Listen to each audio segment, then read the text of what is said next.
죄 가운데 버리지 않고 날 인도해 주실 줄 믿습니다. 내 가는 길 주께서 지키시며 늘 동행해 주시리. 늘 동행해 주시리. 늘 동행해 주시리. 주 나에게 이 길 힘주시고 늘 동행해 주시리. 주 나에게 큰 영광 보이려고 날 유쾌한 길로 늘 이끄시네. 나 주님의 손 굳게 잡으리니 늘 동행해 주시리. 늘 동행해 주시리. 늘 동행해 주시리. 주 나에게 이 길 힘주시고 늘 동행해 주시리.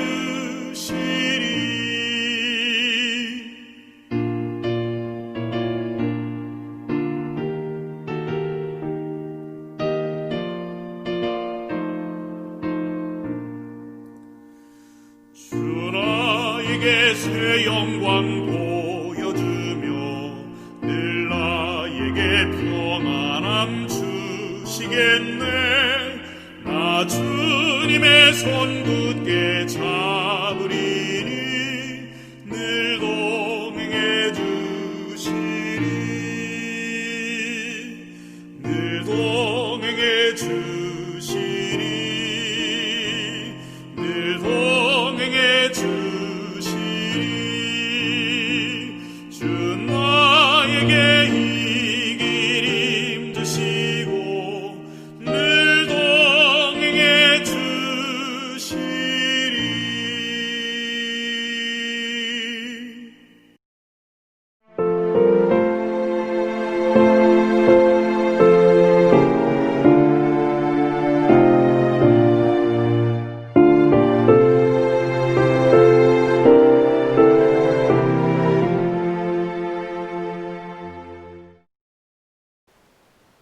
하나님을 사랑하고 그분의 말씀을 사모하는 사랑하는 성도 여러분, 안녕하십니까?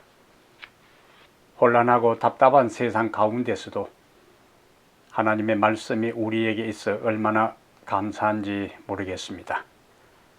오늘도 하나님의 말씀을 함께 연구함으로 삶의 좌표를 발견하고 인생의 힘을 얻는 귀한 시간이 되기를 간절히 바랍니다. 오늘은 스가랴 11장 4절부터 14절의 말씀을 함께 보겠습니다. 스가랴 11장 4절부터 14절. 여호와 나의 하나님이 이르시되 너는 잡혀 죽을 양떼를 먹이라. 사들인 자들은 그들을 잡아도 죄가 없다 하고 판 자들은 말하기를 내가 부요하게 되었은즉 여호와께 찬송하리라 하고 그들의 목자들은 그들을 불쌍히 여기지 아니하는도다. 여호와가 말하노라 내가 다시는 이 땅 주민을 불쌍히 여기지 아니하고 그 사람들을 각각 그 이웃의 손과 임금의 손에 넘기리니 그들이 이 땅을 칠지라도 내가 그들의 손에서 건져내지 아니하리라 하시기로 내가 잡혀 죽을 양떼를 먹이니 참으로 가련한 양들이라. 내가 막대기 둘을 취하여 하나는 은총이라 하며 하나는 연합이라 하고 양떼를 먹일새 한 달 동안에 내가 그 세 목자를 제거하였으니 이는 내 마음에 그들을 싫어하였고 그들의 마음에도 나를 미워하였음이라. 내가 이르되 내가 너희를 먹이지 아니하리라. 죽는 자는 죽는 대로 망하는 자는 망하는 대로 나머지는 서로 살을 먹는 대로 두리라 하고 이에 은총이라 하는 막대기를 취하여 꺾었으니 이는 모든 백성들과 세운 언약을 폐하려 하였음이라. 당일에 곧 폐함에 내 말을 지키던 가련한 양들은 이것이 여호와의 말씀이었던 줄 안지라. 내가 그들에게 이르되 너희가 좋게 여기거든 내 품삯을 내게 주고 그렇지 아니하거든 그만두라. 그들이 곧 은 30개를 달아서 내 품삯을 삼은지라. 여호와께서 내게 이르시되 그들이 나를 헤아린 바 그 삭을 토기장에게 던지라 하시기로 내가 곧 그 은 30개를 여호와의 전에서 토기장에게 던지고 내가 또 연합이라 하는 둘째 막대기를 꺾었으니 이는 유다와 이스라엘 형제의 의리를 끊으려 함이었느니라. 아멘.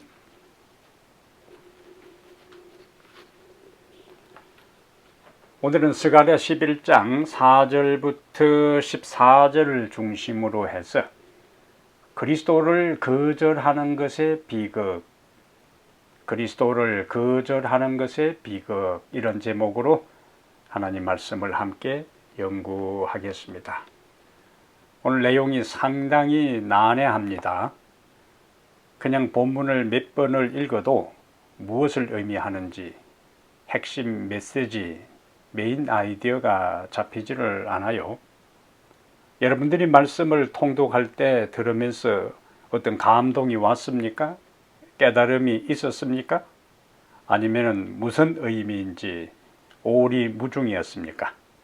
자, 그렇기 때문에 우리가 하나님의 말씀을 집중해서 들으면 다 듣고 난 다음에 그런 깊은 뜻이 있었구나 하는 것을 깨닫고 또 새로운 영적 헌신을 다짐하는 시간을 가질 수가 있을 것입니다. 그리스도를 거절하는 것의 비극, 우리가 지난 시간까지 9장 10장은 긍정적인 기별이요, 하나님께서 그의 택하신 백성을 구원하시고 회복시키시고 굳건하게 하실 것이라는 소망의 기별이 10장까지 전개되었습니다. 근데 11장은 여러분들이 조금 전에 함께 읽은 것처럼 9장 10장과는 극명하게 대조적으로 하나님께서 약속하신 구원과 회복이 이스라엘의 참 목자이신 그리스도를 거절할 때에 취소되고 오히려 그들에게 심판이 이를 것을 말씀하고 있어요. 오늘 본문은 이런 비극이 실제로 일어나기 500년 전에 스가랴를 통하여 이스라엘 백성들에게 그들의 목자인 그리스도를 거절하지 않도록 경고하기 위해 기록된 말씀이 바로 오늘 본문의 말씀입니다. 하지만 이스라엘은 500년 후에, 스가랴가 이 경고의 말씀을 하신 500년 후에 하나님께서 그들의 구원자로 보내신 그리스도를 거절하고 죽였어요. 이것은 하나님을 믿는다고 하는 우리도 일상의 삶의 방식을 통하여 그분을 거절할 가능성이 있다는 것을 보여줍니다. 그렇기 때문에 오늘 본문은 이스라엘 백성들을 향한 경고의 말씀인 것과 동시에 영적인 이스라엘 백성인 오늘 우리를 향한 말씀이기도 합니다. 스가랴가 예언한 11장은 500년 후에 예수님이 오셨을 때의 이스라엘의 상태와 메시아에 대한 그들의 반응과 그리고 그 훗날 이스라엘 역사에 임한 하나님의 심판을 함축적으로 말씀하고 있어요. 그러니까 여러분들이 스가랴 11장을 연구할 때는 기본 세팅을 예수님께서 이스라엘의 목자로서 오셨고 그때 이스라엘의 영적 상태가 어떠했으며 그 다음에 그들이 오신 목자 메시아를 대해 어떻게 반응하고 취급했으며 결국에 그 반응과 취급한 것에 대한 하나님의 심판이 임했다 하는 것을 기본 골격으로 기본 그림으로 생각하고 11장을 연구하면은 그 안에 메시지를 교훈을 우리가 잘 이해하고 발견할 수가 있어요. 1절부터 3절은 상당히 추상적인 내용이요. 1절부터 3절은 비유적인 말씀이 나옵니다. 여기 레바노나 네 문을 열고 불이 네 백향목을 사르게 하라. 너 잣나무여 고갈지어다. 백향목이 넘어졌고 아름다운 나무들이 쓰러졌음이로다. 바산의 상수리 나무들아 곡할지어다. 무성한 숲이 엎드러졌도다. 목자들의 곡하는 소리가 나며 그들의 영화로운 것이 쓰러졌음이로다. 어린 사자의 부르짖는 소리가 나며 이는 요단의 자랑이 쓰러졌음이로다. 그냥 읽으면은 무슨 말인지 이해하기가 어렵습니다. 비유적인 말씀으로 지금 1절부터 3절의 말씀은 이해를 해야 돼요.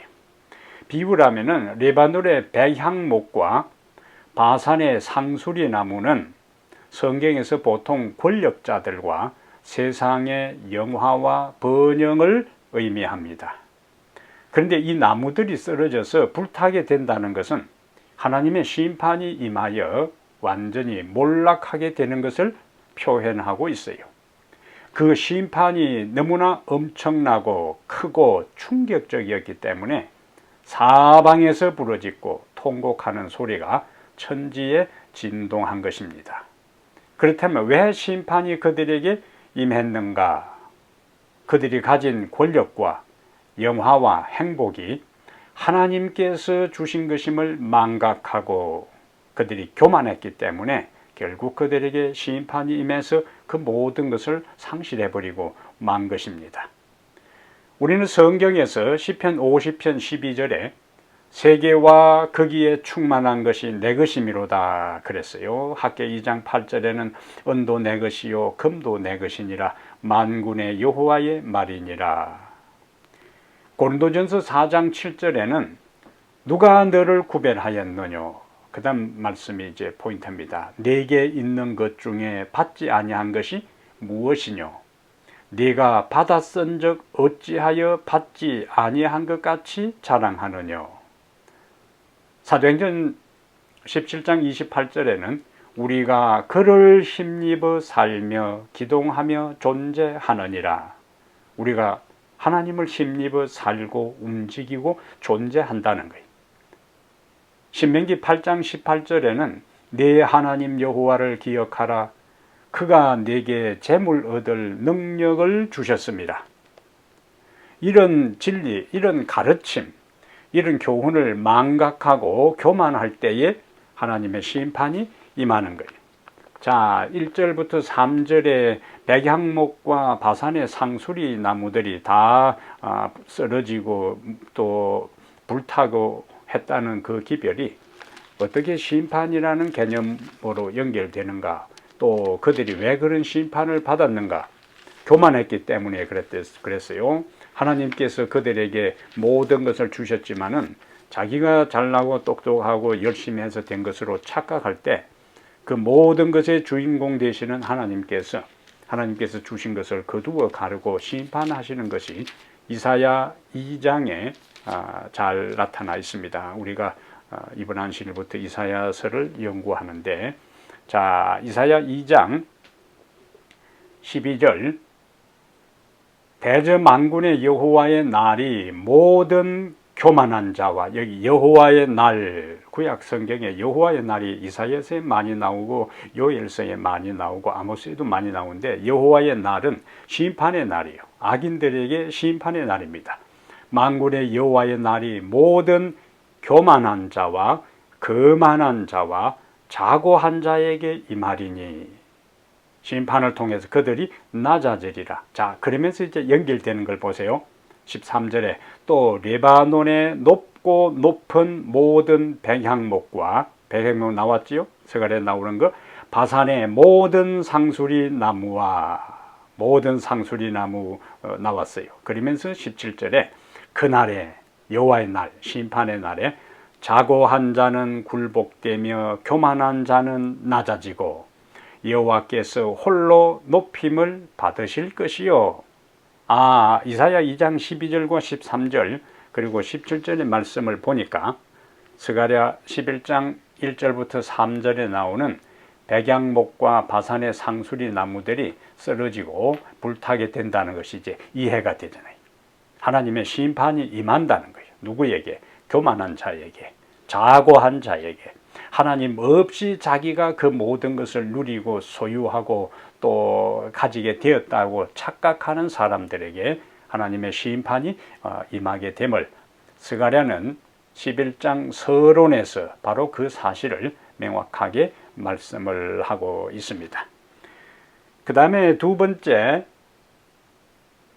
11장 4절부터 10절과 14절에 메시아적 목자의 파송과 하나님께서 목자, 메시아의 역할을 하는 목자를 하나님의 백성들에게 파견하는데 백성들은 그 하나님께서 파송한 목자를 그들이 거절하는 장면이 4절부터 10절에 나타나 있어요.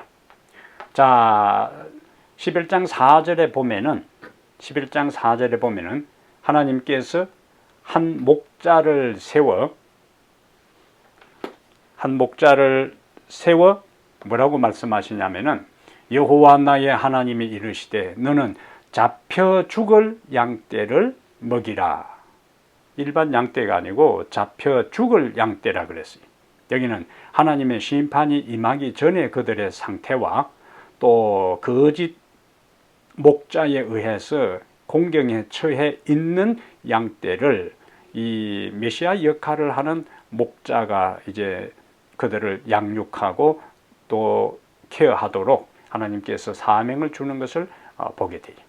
그들을 잡혀 죽을 상태에 있는 양떼니까 목자가 온 목적은 뭐냐? 그들을 구원하기 위해서 목자를 하나님께서 급히 그들에게 파견한 거예요.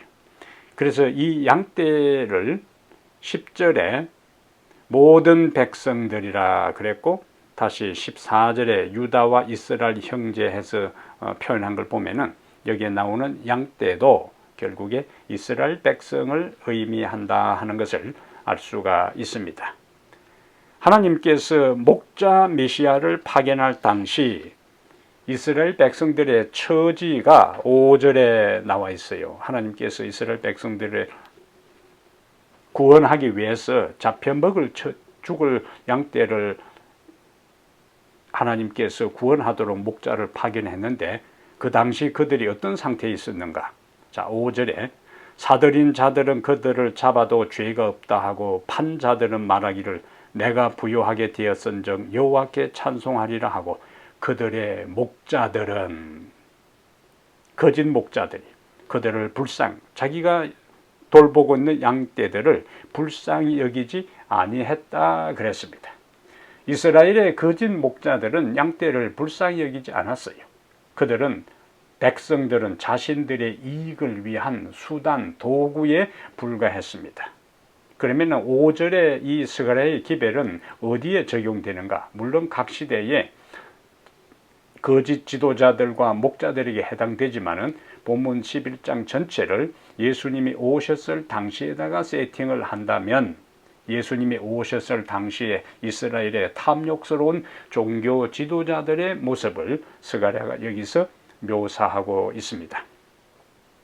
우리가 사복음 신약에서 예수님과 항상 긴장 관계에 있고 논쟁을 벌였던 그 당시 종교 지도자들은 성전에서 봉사하면서 자기들의 신분과 지위를 이용하여 백성들을 착취한 것을 우리가 보잖아요. 예수님의 말씀처럼 그들은 성전을 장사의 소굴로 삼았습니다. 이런 시대에 하나님은 이러한 분위기에 있을 때에 5절에 하나님은 예수님을 이스라엘의 선한 목자로서 그들이 잡아 먹히기 전에 구원하도록 보냈어요. 그래서 7절에 보면은 내가 이제 예수님은 메시아의 사명, 구원자의 사명을 가지고 와서 7절에 내가 잡혀 죽을 양떼를 먹이니, 4절에 있는 표현이 그대로 나오지요. 여호와께서 목자에게 사명을 줄 때 너는 잡혀 죽을 양떼를 먹이라 한 게 7절에 내가 잡혀 죽을 양떼를 먹이니 참으로 가련한 양들이라. 지도자를 제대로 잘못 만난 거예요. 거짓 목자들에 의해서 착취당하고 어려움을 당했던 겁니다. 그래서 내가 막대기 둘을 취하여 하나는 은총이라 하며 하나는 연합이라 하고 양떼를 먹일세. 예수님이 그들이 참 목자가 없어 방황함을 보고 불쌍히 여기고 돌보셨어요. 말씀으로 그들을 먹였고 육의 양식으로 그들을 먹이셨어요. 하지만 이스라엘은 민족적으로 그들을 구원하려고 온 목자를 거절했습니다. 그것이 예수님이 재판받을 때에 유대민족을 대표하는 대제사장들은 이렇게 외쳤어요. 요한복음 19장 15절에 가이사 외에는 우리에게 왕이 없나이다 라고 소리쳤어요. 구약시대의 이스라엘의 왕은 여호와 하나님이었습니다. 만군의 여호와가 왕 중의 왕으로 그들의 통치자고 그들의 모든 것을 관할하는 유일한 하나님이었는데, 그 하나님이 세운 나라의 종교 지도자들이 가이사 외에는, 로마의 시저 황제 외에는 우리에게 왕이 없다, 이것은 하나님을 그들의 왕으로, 예수님을 그들의 왕으로, 목자로, 구원자로 인정하지 않고 완전히 공개적으로 부인하는 엄청난 선언이었습니다. 그러다 보니까 목자는 그들을 구원하기 위해서, 잡아 먹힐 양들을 구원하기 위해 온 목자는, 여호와의 파견을 받은 목자는 더 이상 직무를 수행하는 게 무의미하기 때문에 그들을 향한 은총을 거두고 언약을 폐하게 됩니다.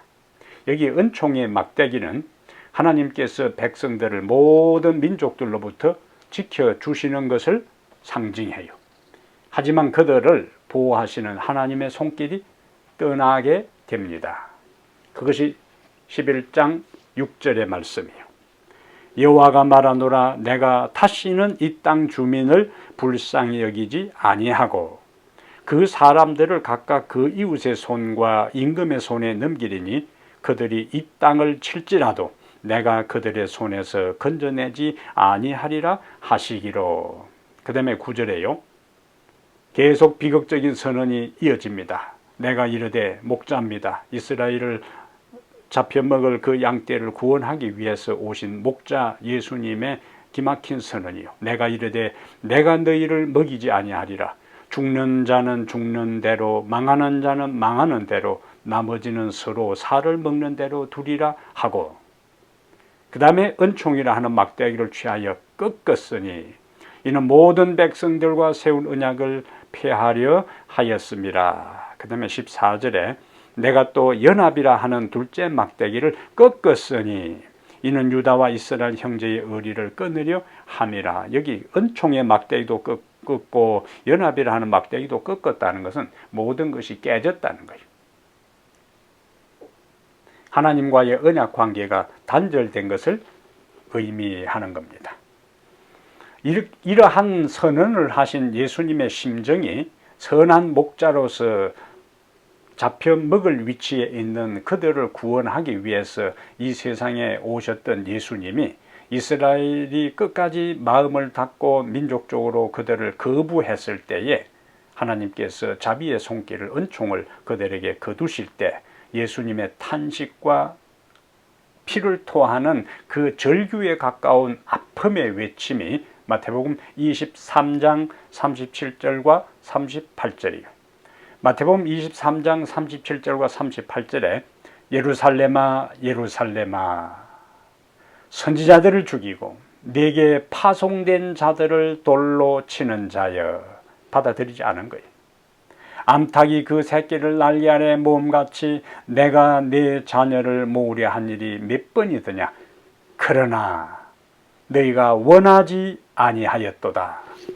그들은 원하지 않았어요. 거절했어요. 하나님의 구원과 자비와 은총을 다 거절했어요. 자, 그 결과 보라 너희 집이 황폐하여 버려진 바 되리라.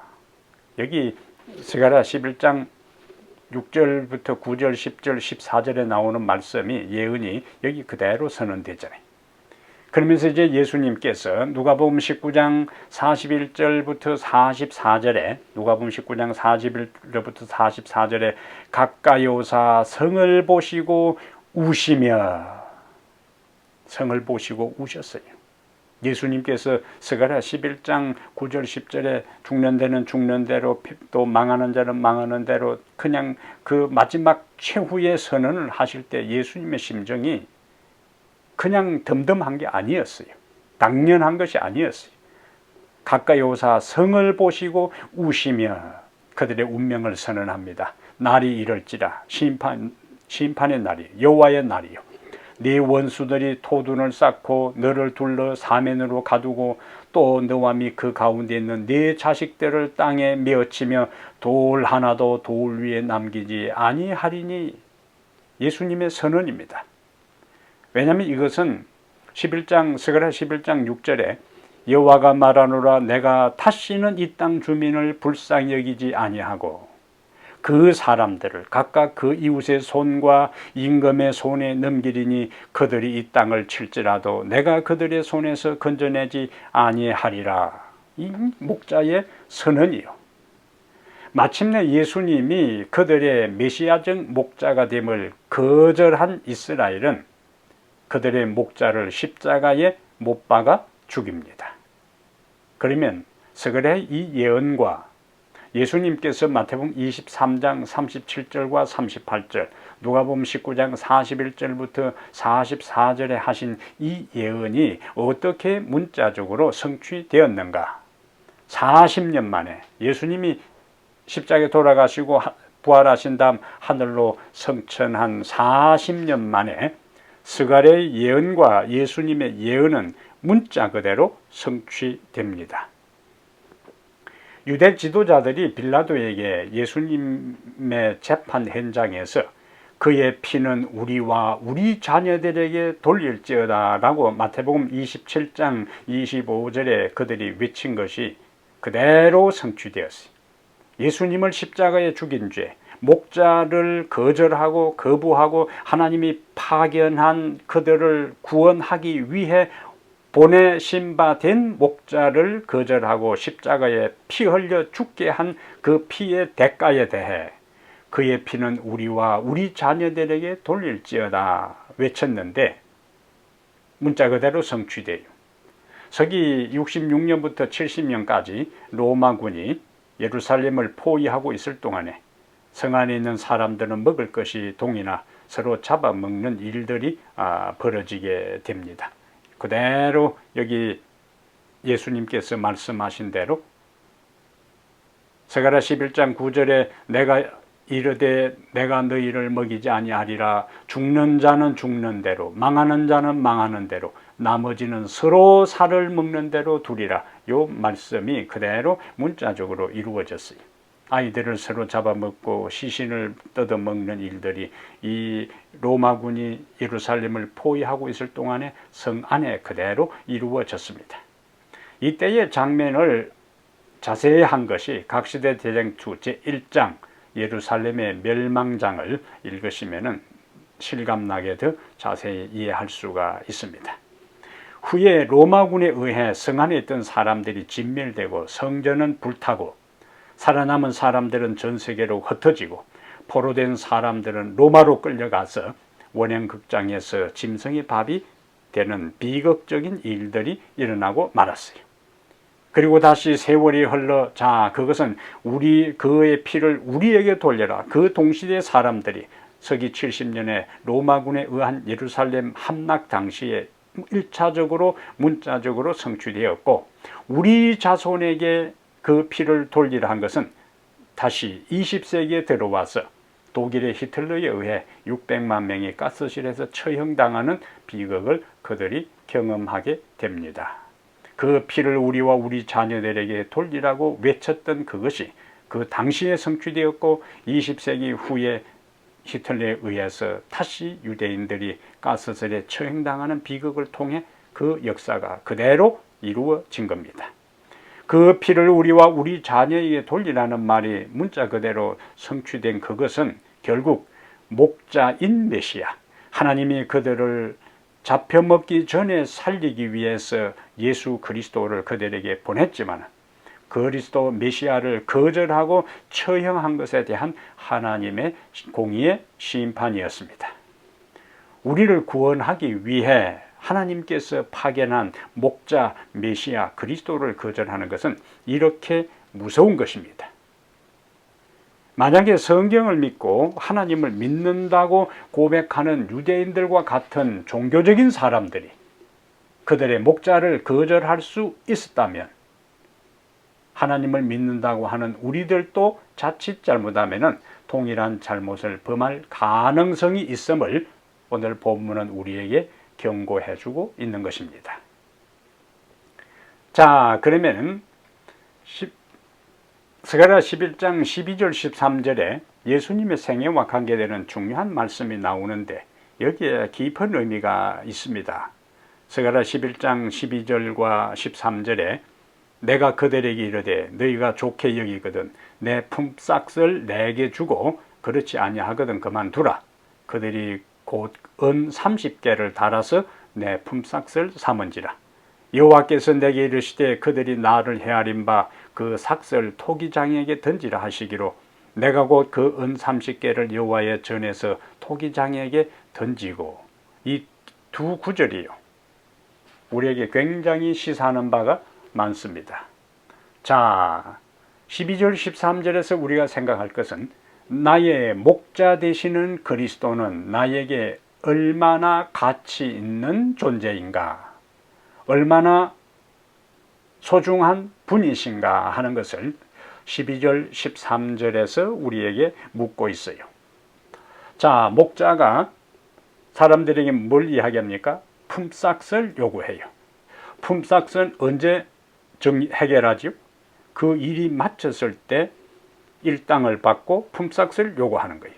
그러면 목자가 사람들에게 내 품삯을 내게 주라 하는 것은 목자 입장에서는 어떤 판단을 내린 거예요?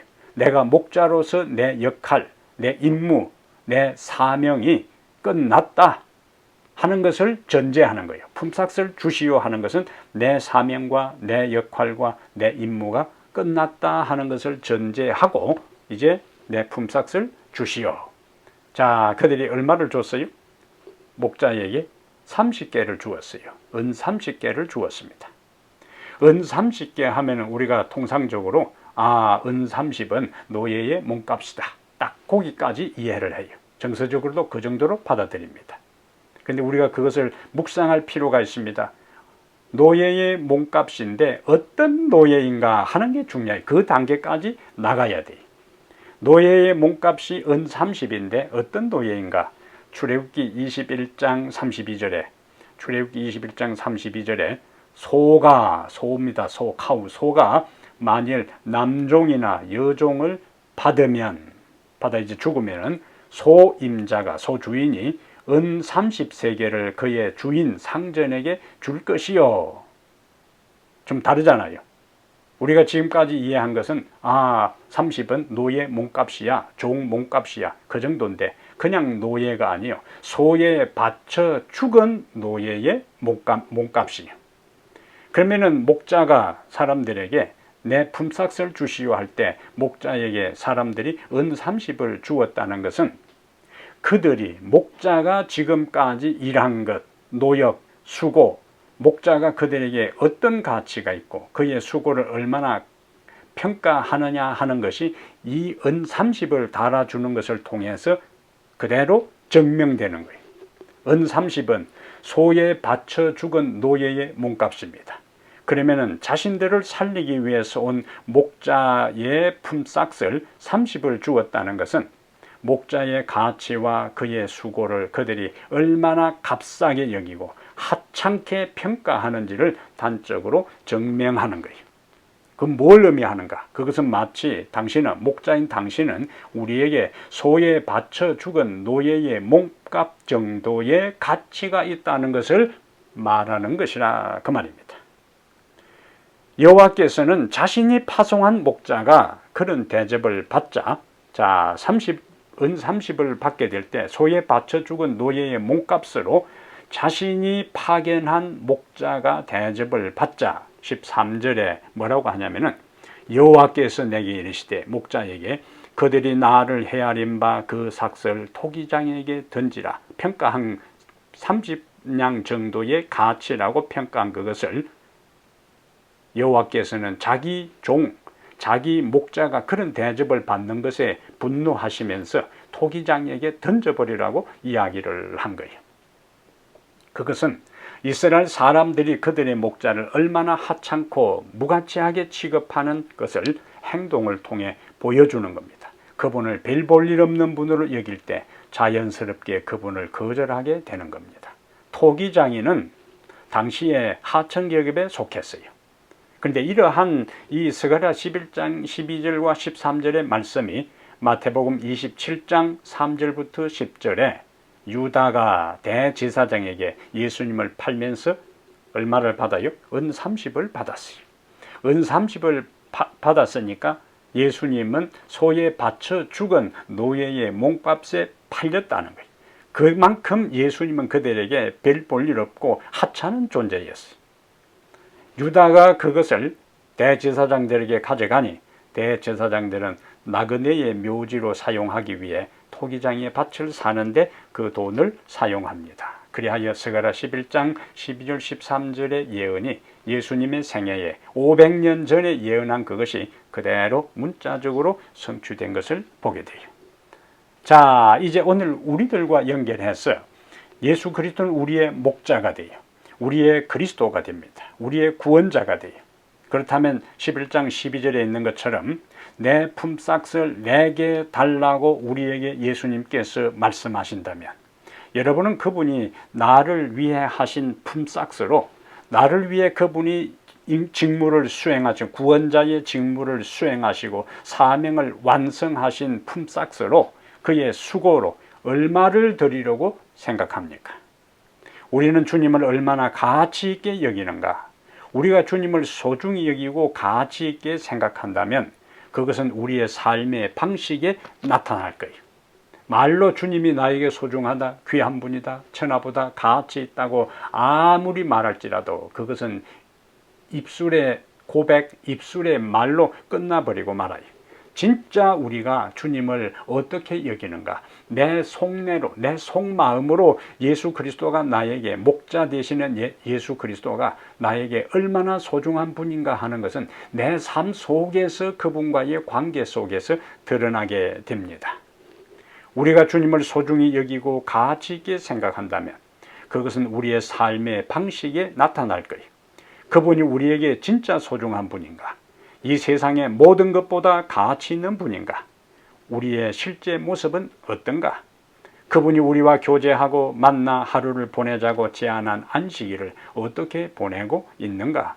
그분을 만나고 예배하는 것보다 다른 사람을 만나고 사업을 하고 할 일을 위해 아예 그분과 함께 하는 시간을 취소해 버리지는 않는가?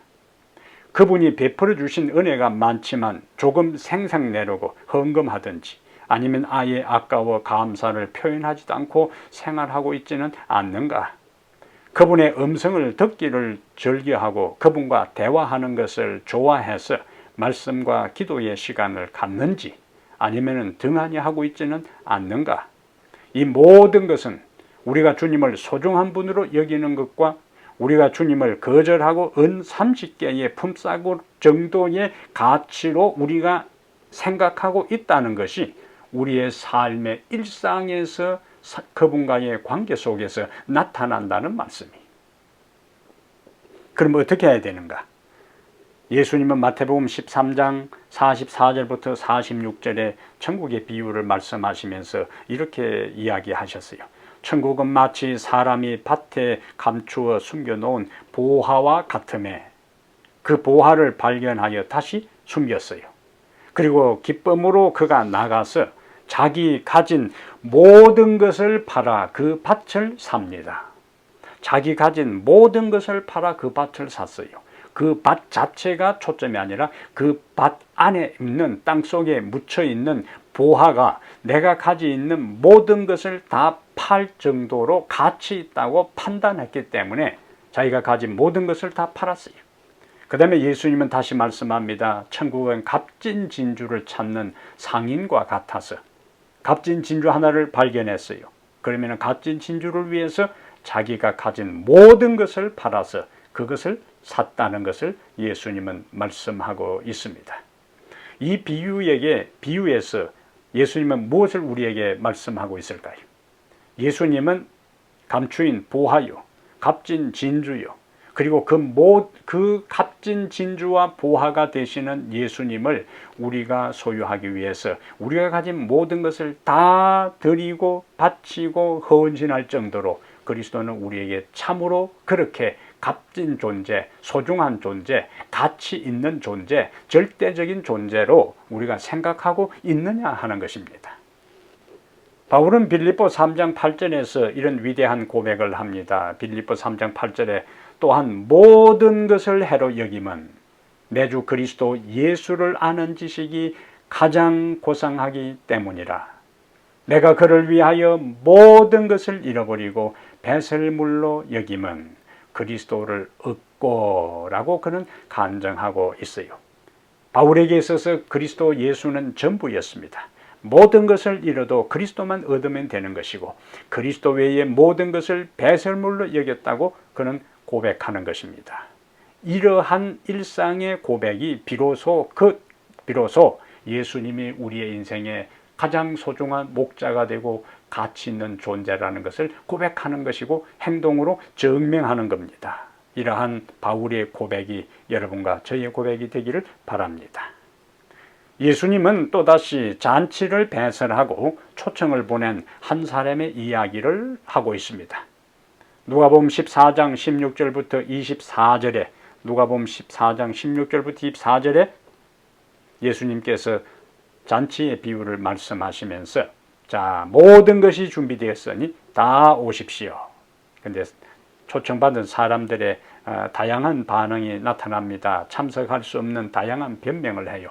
주인은 모든 것을 준비하고 다 그냥 오라고 할 때 나는 땅을 사서 살펴봐야 하기 때문에 갈 수가 없습니다. 나는 이제 소를 사서 쟁기질을 실험을 해봐야 되기 때문에 갈 수가 없습니다.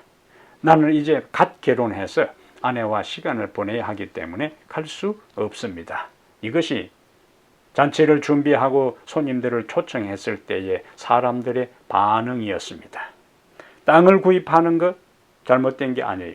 황소를 사서 밭에 가서 쟁기질 연습을 시험을 하는 것 잘못된 게 아니에요. 결혼을 해서 아내를 즐겁게 하는 것 잘못된 게 아닙니다.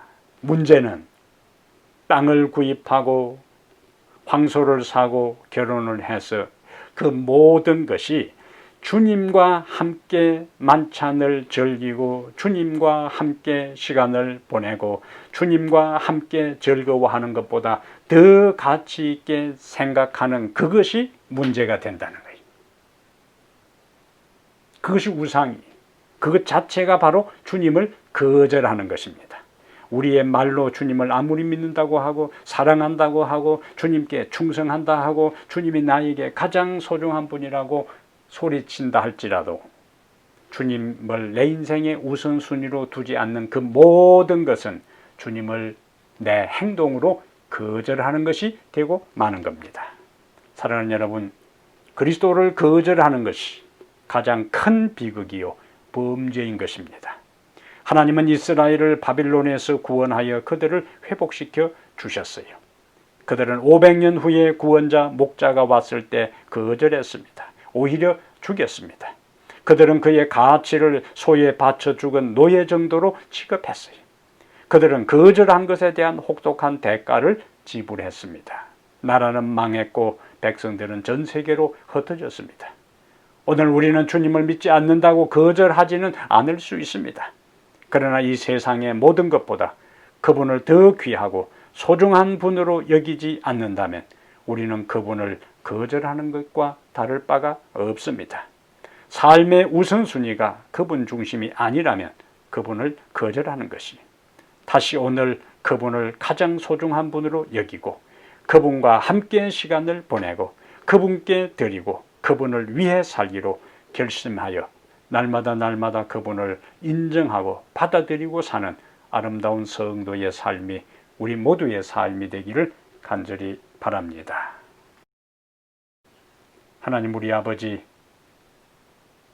주님이 우리에게 아무리 소중하다고 말로 할 것이 아니라 우리의 일상의 삶의 우선순위에 주님을 항상 중심에 두고 주님과 함께 시간을 보내고 주님과 함께 대화하고 주의 사업을 하고 주님의 말씀을 묵상하는 것과 기도하는 것과 예배하는 것이 우리에게 가장 가치 있고 의미 있는 것이 되게 해 주시옵소서. 우리가 가지고 있는 모든 것을 팔아 감추인 보화와 값진 진주를 살 수 있는 주님이 그만큼 우리에게 소중한 것이 우리의 가슴 깊은 곳으로부터 실제적으로 느껴지고 삶으로 증명되도록 도와주시옵소서. 이 땅에 우리를 위하여 목자로 오사 우리를 생명강가로 인도하시고 영원한 생명을 얻도록 하기 위하여 당신의 생명을 먼저 버리셨사오니 그 은혜 기억하고 항상 주님을 중심에 모시고 우선순위에 따라 살아가는 저희들 되게 해 주시옵기를 우리 주 예수님 이름으로 간절히 기도합니다.